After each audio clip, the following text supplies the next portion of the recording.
Hi, Babushka. I hope things are going well for you and your husband.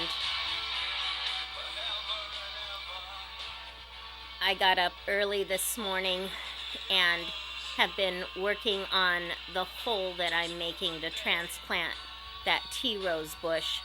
It's getting really cold outside. I got a little bit of the sniffles and had to warm up the place a little bit and everything and get prepared for this video that I'm sending out to you. You know this guy. He's your favorite. It's Bowie. And he's singing Heroes. You know, I grew up with his music, but I never owned any of his albums until later on when you were a little girl. I never knew you liked Bowie, or I would have emphasized him a little bit more for you. But I'm glad you do.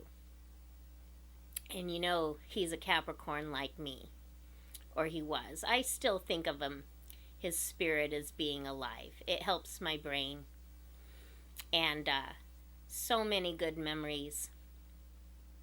What's important about him too is his sexual orientation, you know, just like Freddie Mercury, is just like you and I. He loved a lot of people on both sides of the spectrum. And he was a trailblazer and very creative, and he was so dirt poor in the beginning and always remembered his humble beginnings during that time, during the glam rock phase, and even before that. You know, you can look him up and he'll, you know, he told stories, important stories, about how he had to dig through garbage cans for clothes and stuff like that, and how he had a hard time fitting in. It wasn't just because of his looks, you know, having two different colored eyes and whatnot, and his humble beginnings. It had a lot to do with everything, and the stances that he took, and how he was able to morph and adapt with his creativity through music. And that's such a beautiful thing. So I always considered him a hero. I was so poor and under such a strict life in my childhood. I never saw The Labyrinth when it came out. I did read about it, though, in certain magazines like Rolling Stone when it first came out and stuff like that. And I own it now, but I remember, you know, renting it and you and I watching it together when you were a little girl. I wanted you to have those experiences that I wish that I would have had as a child. And speaking of experiences, we're going to talk about something different here. Oh, going back to Bowie too. When he finally found the love of his life, it was amazing because he didn't care about her background or really who she was. He saw her as a beautiful human being, Iman, and he compared her artistically to Audrey Hepburn, which I found so fascinating, you know, and the Old English meaning for the name Hepburn means a high burial mound. Something to think about. I wonder if he was thinking about that too, besides the beauty and the, you know, the artistic stuff behind both of those women, you know, with his creativity, what he had in his creative mind when he was alive. I wouldn't be surprised. But we're going to move on here to some important stuff. I'm going to have to turn off my phone for this one. Very important. We got to get into some scary stories here. And this all has to do still with the arguments that I was having with my dad, your grandfather John. I think 'tis the season with Halloween coming up. And we got to talk about your Uncle Eddy.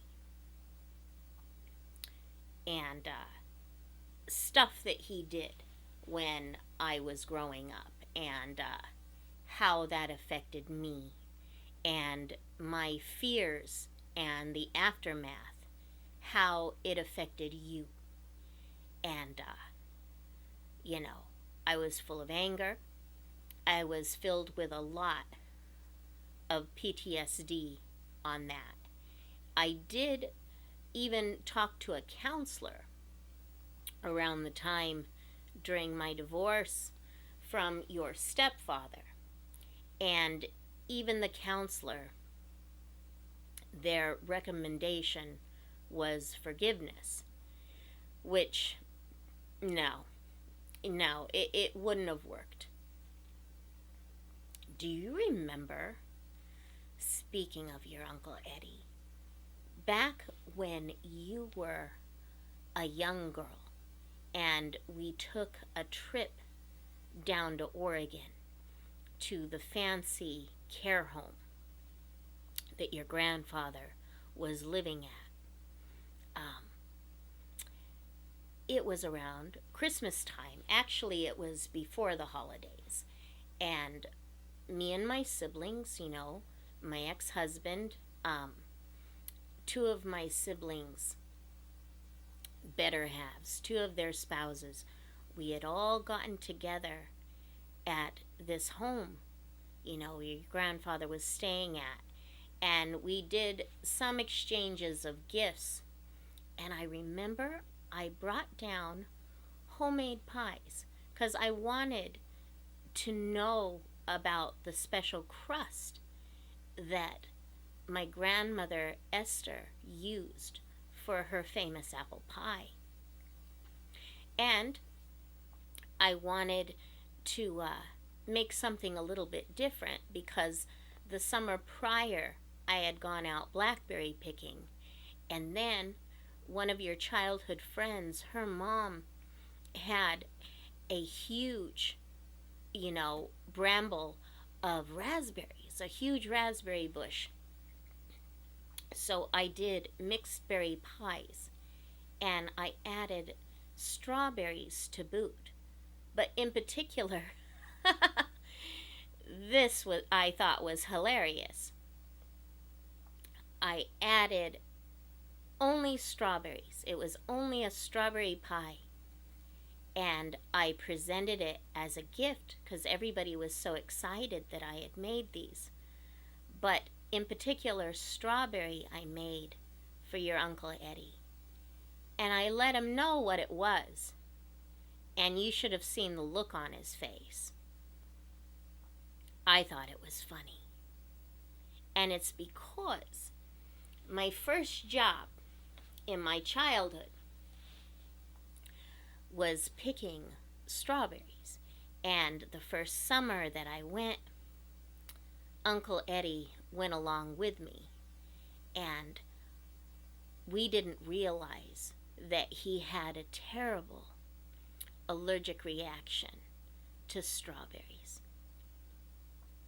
And in the middle of our shift out there picking, he started to break out terrible because he was eating them too, eating too much.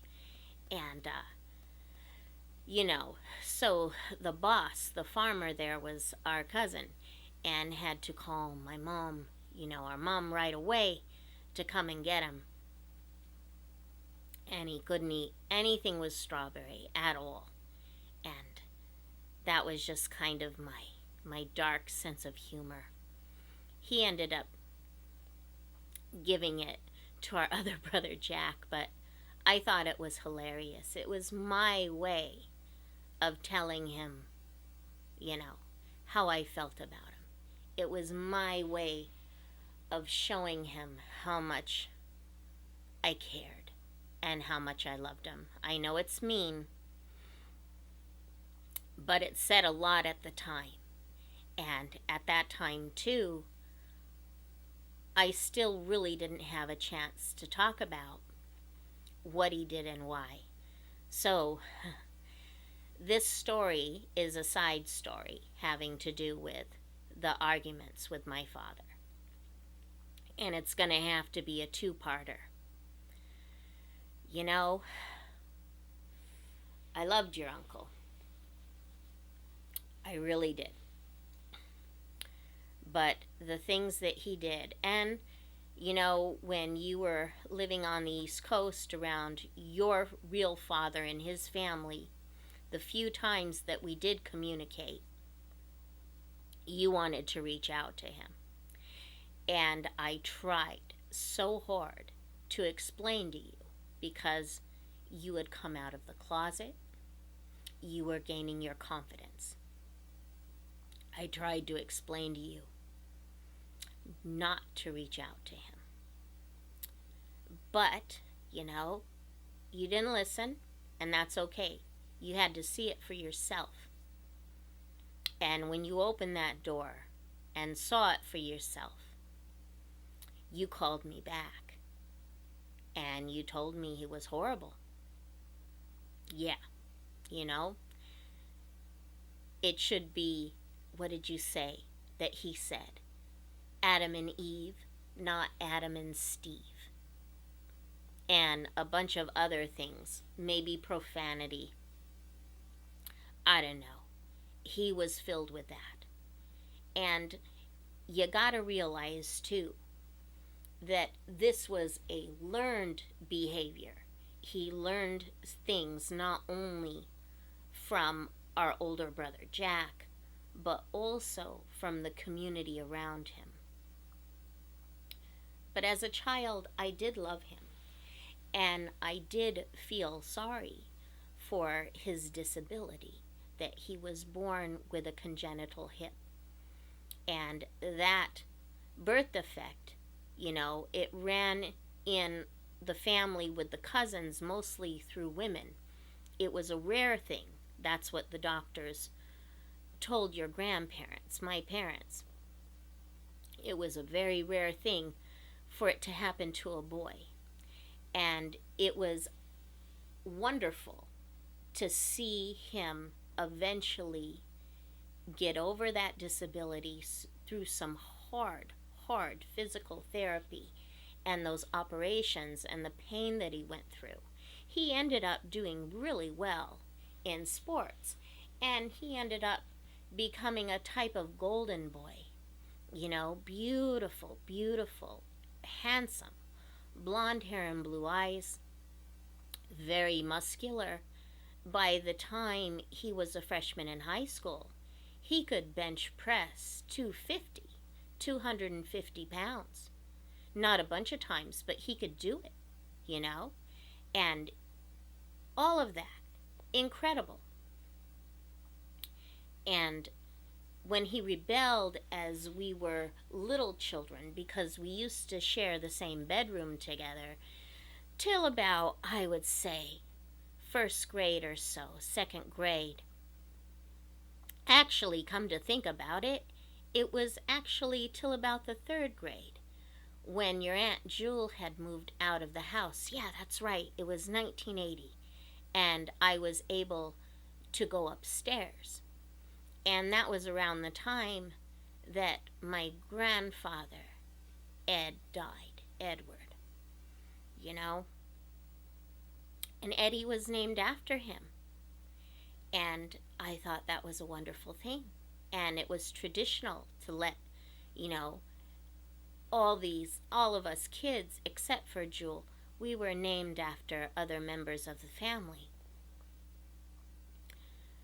But after grandfather Edward died, things changed. And it seemed like as I was developing, because, puberty for girls, it starts actually way before the age of 12, and it happens within their body ever so slowly and at different stages. And for all girls, it's different. But as I started developing, and as I was figuring out within my head, and the conflict because of growing up as a Catholic, and growing up as a Christian, I don't know. There were conflicts in my head. And at the same time,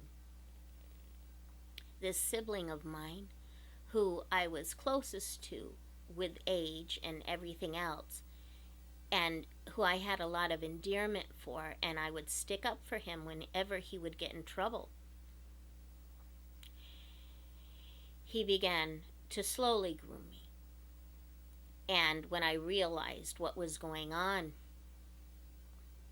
unfortunately, I had to fight it off, and I did. And I had to handle it by handling his weakest spot, which was the wound, where they did the operation, where the incisions used to be on his left hip. And I had to use the most powerful part of my body to defend myself, which was my legs. And we fought big time. And the first time, it started really when he would bring critters home, like tadpoles and frogs, garter snakes, stuff like that. And we'd be playing together, and he would ask me to touch those things. And then it developed into him wanting me to touch other things, parts of him, and I refused. And then I couldn't have a moment's peace being left alone. I had to figure out how to lock doors and stuff so I could have privacy. And I told my mother about it. And when she brought it up, Dad didn't want to hear about it. In fact, Dad screamed and put the blame actually on Mom, and tried putting the blame on me. So this swung into an argument later on. My God. And it had more to do with just me. When I had this argument back in 1989, it actually happened before I was taking a vacation with my guardians down to California to meet some of Bert's relatives, in particular his oldest brother and one of his nieces from that side of the family. She was getting married. They were going to have a wedding. And I had just begun starting my waitressing job. It was one of the last outings that I had with my dad before he turned around and started visiting me at my new job. But Eddy was starting trouble his senior year at high school in Humbleton, and it had been going on for quite some time. And Dad was bringing up stuff like that, and he was trying to sugarcoat it all and defend, my brother. I wouldn't have it. I didn't want to listen to it. I would argue with him, and I would say, well, did you realize what he did when I was little? I would put aside what had happened to me. I started sticking up for friends of mine who I knew were gay, There were a couple of them, two in particular, boys. One of them was actually from Tijuana, Mexico, and he was a few years older than me. He was in high school back in 1984 when I was in junior high, and we actually met through his younger brother. Yeah, this young man named Raul, and, his brother Josh. Raul went by the name of Rudy, and he got me into, like the modern rock, Boy George, George Michael, and also a group from South America named Shamos, who were very, very popular in Mexico.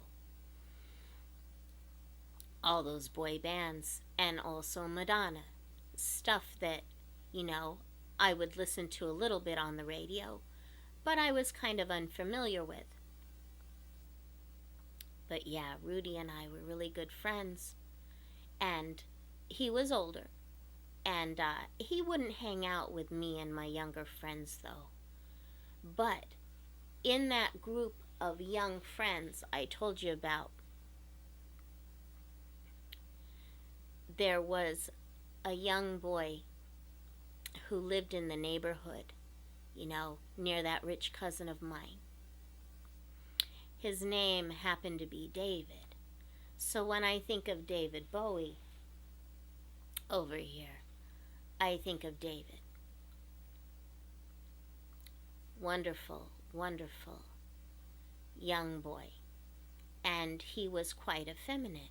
He was in my grade. I had known him since the first grade. He wasn't Catholic, and they were of no relation, but him and his family lived in the neighborhood. He had an older sister. They were considered non-denominational Christian, but his parents put him through the Catholic school because they wanted him to have some structure. And whenever I would be playing, away from the other boys with some of the girls in the neighborhood, we would play dolls together, especially Barbie dolls. David would join in. And it was fun. We didn't talk about sex. And he was welcome in whatever circle of friends that we had. But oh, Eddy, I would never hear the end of it. Every word you could think of, besides faggot. And then the terrible things Eddy would say about me. It made no sense whatsoever, to be compared to a monster. And because I was different looking, I was, the one with the dark points in the family, I was regarded as having, not just being a reptile or an ugly turtle, but having shit-colored hair and shit-colored eyes.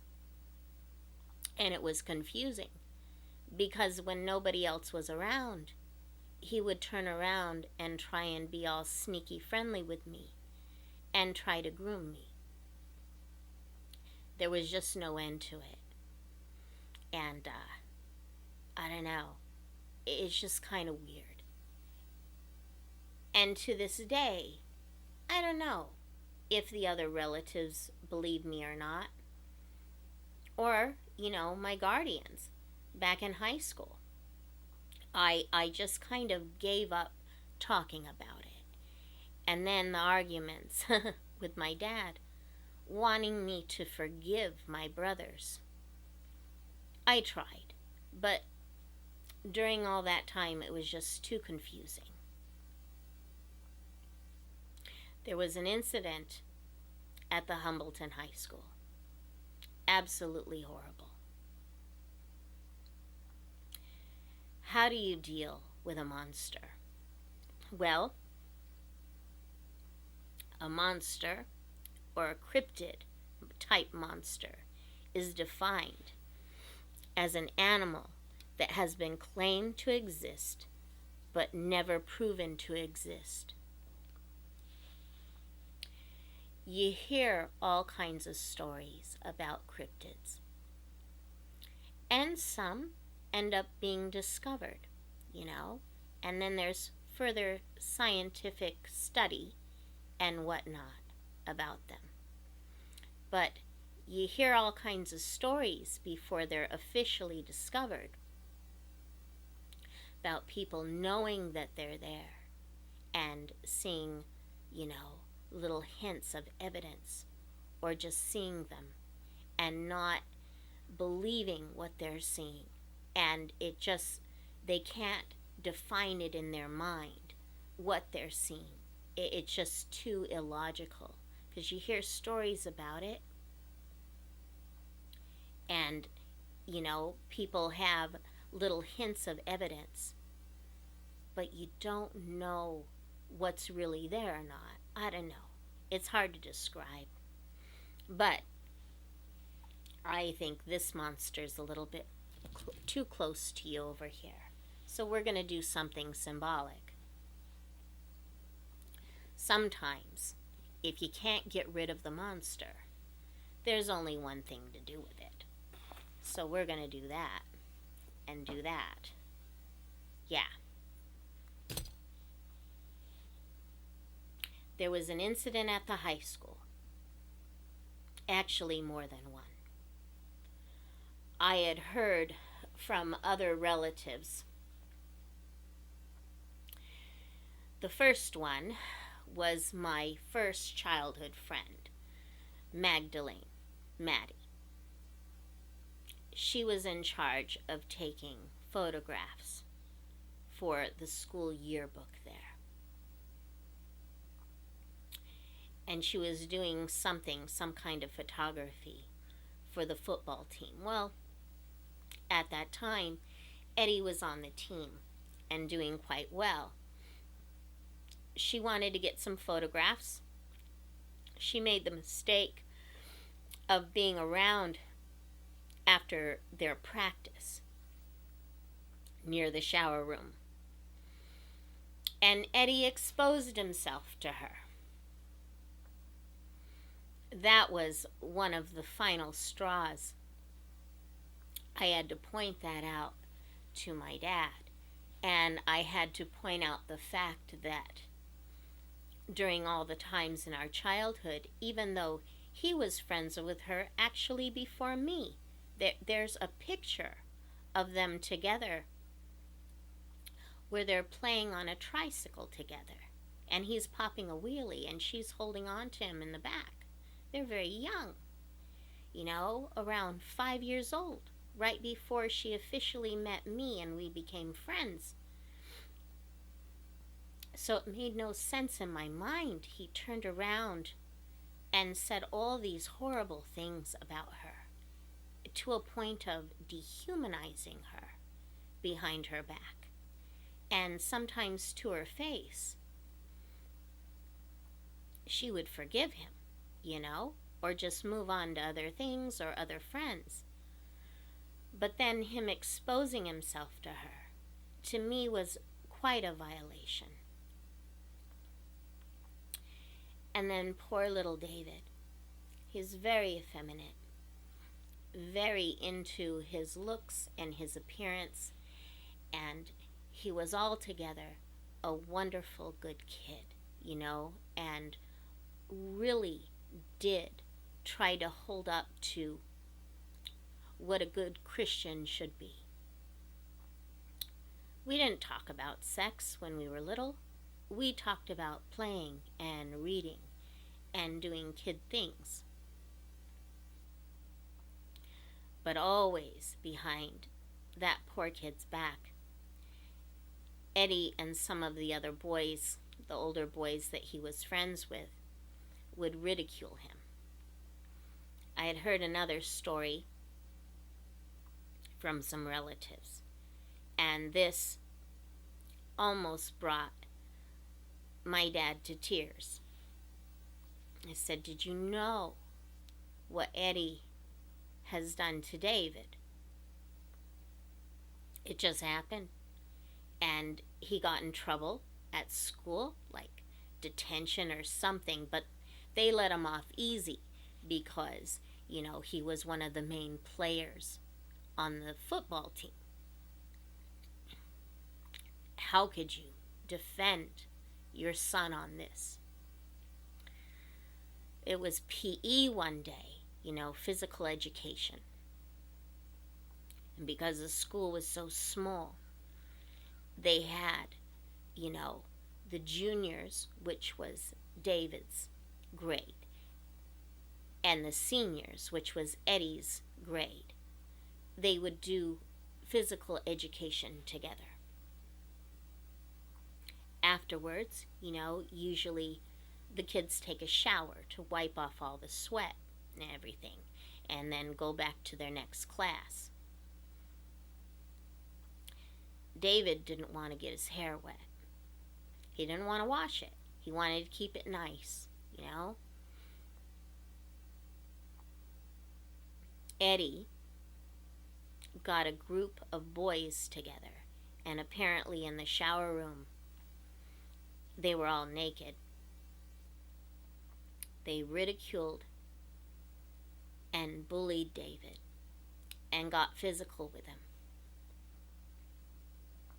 Wanted to force him to wash his hair. I guess there were about 5 of them, maybe 6.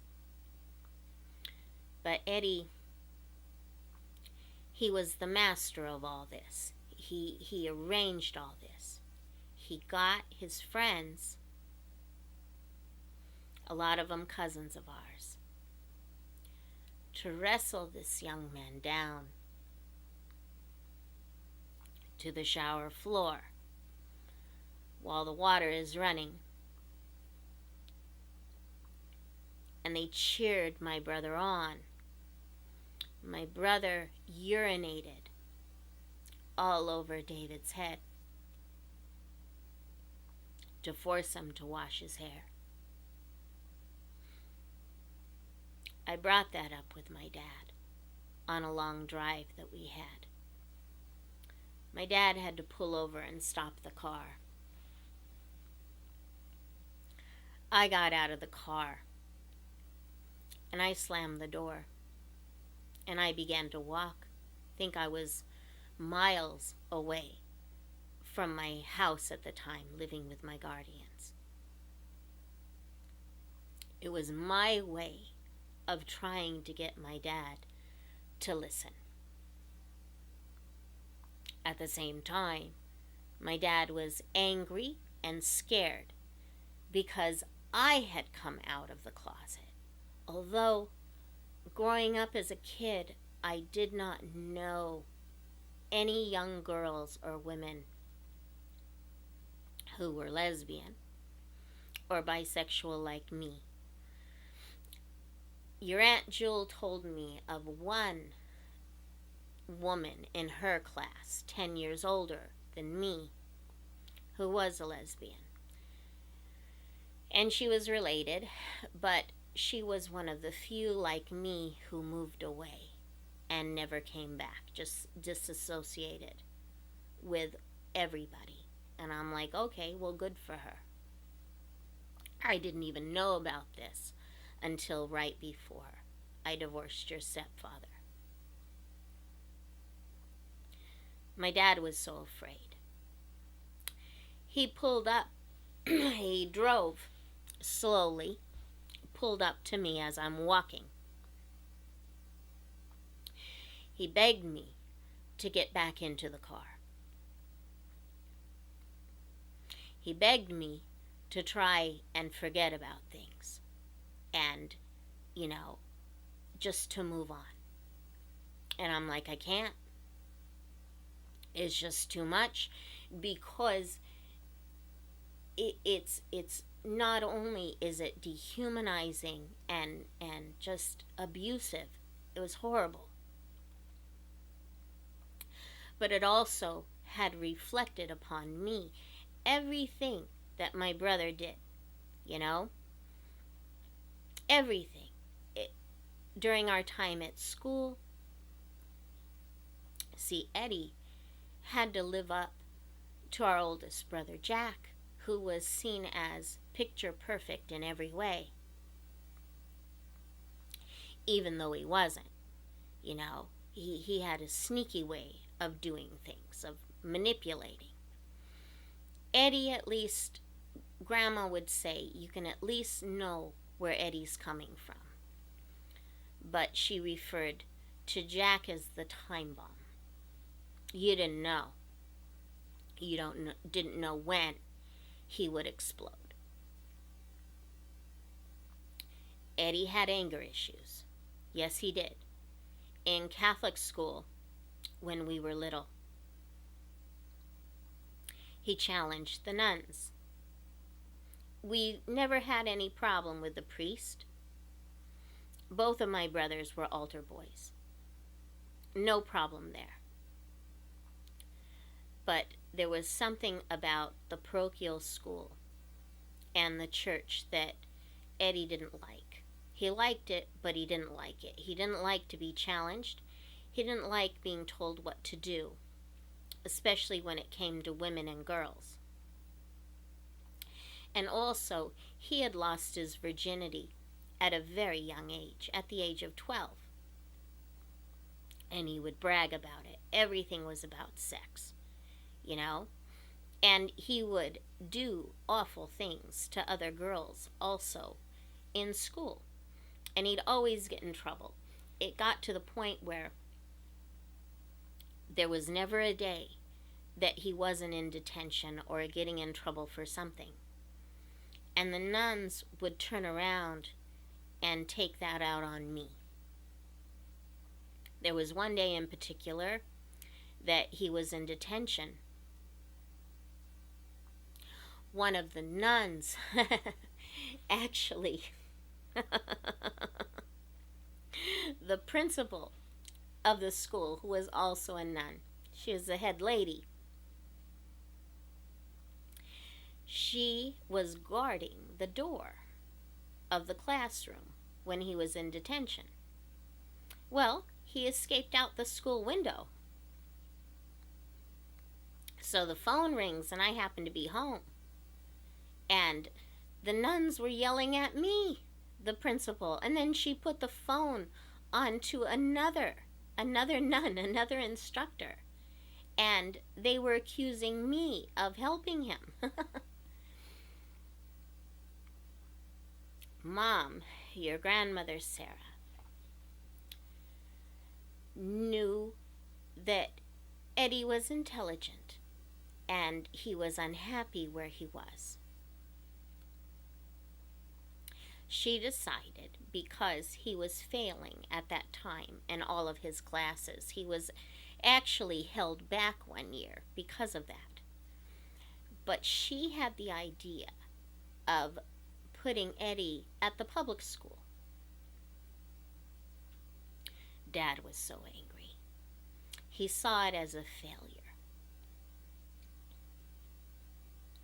He thought he couldn't, show himself to his cousins and to his friends because of that failure. But it's funny, when Eddy started going to the public school the following year, his grades improved tremendously. And, he owed that to our mom, for sticking up for him and trying to be there for him. She got no credit for it. None. I don't know. And maybe Eddy to this day is looking back, regretting stuff. That'll be in the second half of this. But to this day, I can't forgive him. Him and I had words later on as adults, but I just can't. And I'm glad you see things for what they are. I'm glad you see that monster for what he was. I can't pray for him. I can't think good thoughts for him. A lot of it has to do with politics, too. Really. It really does. I just can't. I tried. But the way he treated other human beings, it made no sense. It was so insane.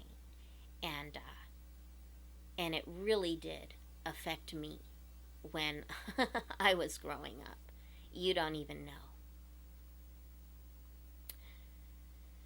But I saw David, and I saw, Rudy. To me, they were heroes in my life. Oftentimes, people have asked me, how can you love men? How can you have respect for men because of the way you grew up? And I tell them it's because of special men in my life who are positive. And I see the beauty of both men and women, the good ones. And that's what's important to me. Like that song by Bowie, they were heroes. Even just for one moment.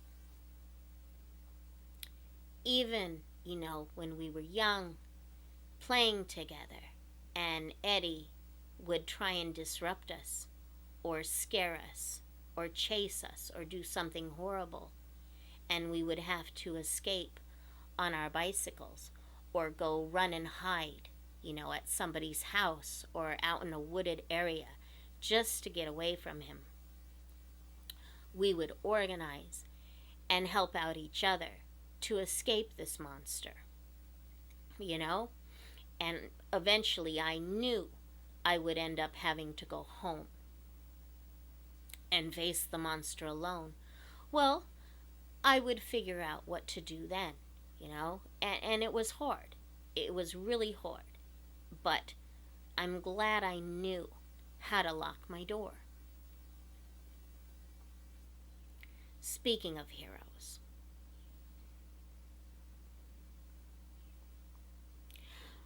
I wish I would have known about a particular hero when I was a young teenager. I wish, but, as I was saying before, it's never too late to learn. It's never too late to see real heroes in history, through the struggle of the working class, not just here in the United States, but also in other parts of the world. And even if it's just a little thing that they might do, it can have an effect that's tremendous. I've been thinking about you, and I've been thinking about my studies, especially during my vacation. Yeah, it's like the second day of my vacation, and it's been wonderful. I've been resting and thinking upon things. But I had to go down in my storage unit, and I bumped upon a book. This book is published with this famous man's speeches, and especially the regard, the tender endearment he had for women. Not just women in his country, but also it reflects on women around the world, especially in regards of the working class women and the good men who stand by their side. This is about Thomas Sankara. He was a hero in the 80s, and he helped to liberate a country in Africa that used to be called the Upper Volta. You can look that up. It was colonized for many, many years and oppressed by the French.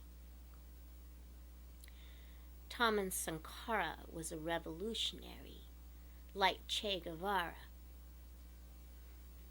He had pretty humble beginnings. He was raised Catholic, His parents dreamed of him becoming a priest. And that was kind of a goal, being pressured by his family. Although he took a different turn. They said, too, that as a child, he had a remarkable way of knowing the difference between right and wrong and would call it out, especially at school and in the areas where he grew up in that country. He ended up taking a different road into the military, and there he met other men who were like-minded like him. They all had the same goals. And when he gained and successfully got the presidency there, it was a revolution. And unfortunately, he only lived for 4 more years. He ended up being assassinated by a man who was supposed to be one of his colleagues. And there was a backlash and a counter-revolutionary turn in that country for many, many, many, many years. So he was killed in 1987. But then people got sick and tired. They were silenced about it. But then they started rebelling again around 2014. An incredible man. His speeches and what he did to organize and to teach his people how to stand on their own 2 feet, absolutely remarkable. The country changed its name to Burkina Faso, and in their native language, that means the land of the upright people. He changed the way for them and helped them figure out what they wanted to do to organize. And it was remarkable. Most of the country at that time, when he served, they were illiterate. But that started to change. And then things improved as far as their agriculture and being self-sufficient. And one more thing that was important about him is he was not going to let outside countries tell him what to do. He did not want handouts. He did not want to submit to needs from outside sources. He's like, we can handle it on our own, and it's do or die. And he kept humble. He kept humble, especially with the things that he owned, which were very meager on average standards for a leadership. He didn't even make that much money. He didn't want to, And he put his feelings, too, in song, apparently.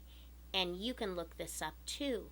They have a lot of the songs that he sang and did. He played the guitar very well. But I want to read some passages from his speeches, because to this day, a lot of people who regard him as a hero, they look on his speeches, his writings, they see these as passages or a form of meditation or even a form of prayer. Why not? For that short period that he did so much, left a mark on that country, left a mark on a lot of people, not just in that country or the continent of Africa, but also all over the world. So here's some of my favorites. I'm so glad I bumped into the book. It's remarkable. So this is part of one of his speeches where he talks about women and their importance in society. Her status overturned by private property, banished from her very self. Regulated to the role of the child raiser and servant, written out of history by philosophy, Aristotle, Pythagoras, and others, and the most entrenched religions, stripped of all worth by mythology. Women shared the lot of slave, who in slave society was nothing more than a beast of burden with a human face. Here's one more. It's absolutely incredible. And he studied a lot, and he believed in learning. And his heroes were people like Karl Marx, Frederick Engels, Che Guevara, and yeah, he was buddies with Fidel Castro as well, and others. Also Morris Bishop. Yeah, incredible, incredible stuff. So here is written from him. Women's fate is bound up with that of an exploited male. However, this solidarity must not blind us in looking at the specific situation faced by women folk in our society. It is true that the woman worker and the simple man are exploited economically, but the worker wife is also condemned further to silence by her worker husband.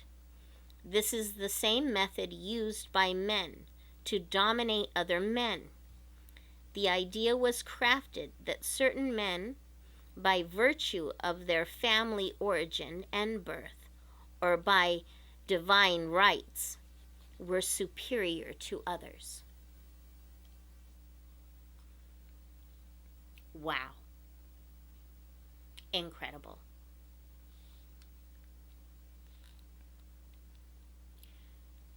When I look back on growing up in my family, I saw the competition.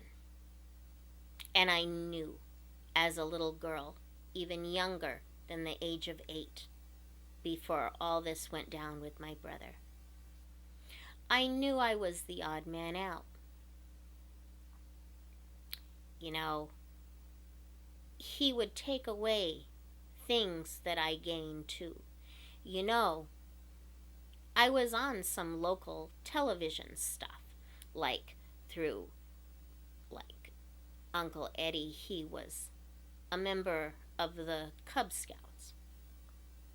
We were actually on a kids' cartoon show, you know. They filmed it at a major station, Channel 12, in Portland, Oregon, called the Ramblin' Rod Show. It was a cartoon show, and sometimes they would have guests and what have you, but it was great. It was famous for celebrating kids' birthdays and asking them questions. You know, it was a fun thing to do. We went on a trip. Our den mother arranged it. I was able to tag along, and some other girls, even though, you know, we couldn't be a Cub Scout, but the den mother's daughters were also there. And they had a thing where the camera would go down every row of kids sitting. And it was a smile contest. Well, they would choose 3 kids out of the group, and you'd end up with like a small prize, and they would focus on you with the camera and ask you questions, like where you're from. I won the smile contest. You know, I was one of 3 kids. When they focused the camera on me, though, I was so shy that I had to bury my head in my lap and cover my face. Always the turtle. But I won a special kind of soda pop that was locally made down there that I had never had the pleasure to have because it was really expensive, called Pop Shop Pop. People out there who are watching this video, you'll know exactly what I'm talking about. And I remember taking it home with pride and happiness. And I was thinking to myself that I wanted to share. It was like a 6-pack, there was plenty to go around. And I wanted to partake because I had never ever tasted it. It was really expensive. Eddy drank it all. Eddy drank it all. Right away. Mom scolded him, but she let him get away with it. And I, to this day, have never tasted that soda pop. Never. Even when I could afford to buy it, it just made me so angry. I just kind of took the defeat and let it go. And there were other school field trips that I was on, like a local show called AM Northwest, where they had a special segment where they had animals on the stage, having to do with the Humane Society or something like that. But I remember they wanted somebody out of the audience, and there were kids and adults in the audience, but they wanted somebody to come up and help take care of a cat that they had on the stage. And I raised my hand. Everybody did. And I got chosen to go up there. I don't know why, but I thought it was fun. Eddy ridiculed me for that. I don't know. It was just really bizarre. When you try and show empathy and be nice to somebody, and you just can't forgive them. It was a competition thing, but it didn't have to be. And he really did want to rule the roost. And he was also in competition with Jack. He looked up to Jack. Although, in the next video, I'm going to tell you a little bit about what happened between him and Jack. I think it's important that you should know these things. It's important to know what happened with me and my siblings. That way you can have a better understanding of me and why I made the decisions that I made, and a lot of the mistakes that I made too, and how they affected you. But I should let this video go, or I'm just going to keep talking and talking and talking till the cows come home. Hope you're doing well out there, and it's the season. I know it's getting freezing cold out here, which tells me that on the East Coast, where you guys have real seasons of either hot or cold, it's probably already snowing out there. I haven't looked into it, but I'll probably give you a text, and you don't want me to ask how you're doing. I get it. But I may share something with you. I may send you a little video or some music. The last video I sent you was of Abba as marionette puppets. Hilarious video. But tell your husband, Tombo, I love him. And I love you too. And just keep doing what you're doing. I can't wait to put out the next video. I'll probably do it either later on tonight or tomorrow. So anyways, don't forget to ring the bell. And I'll talk to you later, sweetheart. Take care. Bye.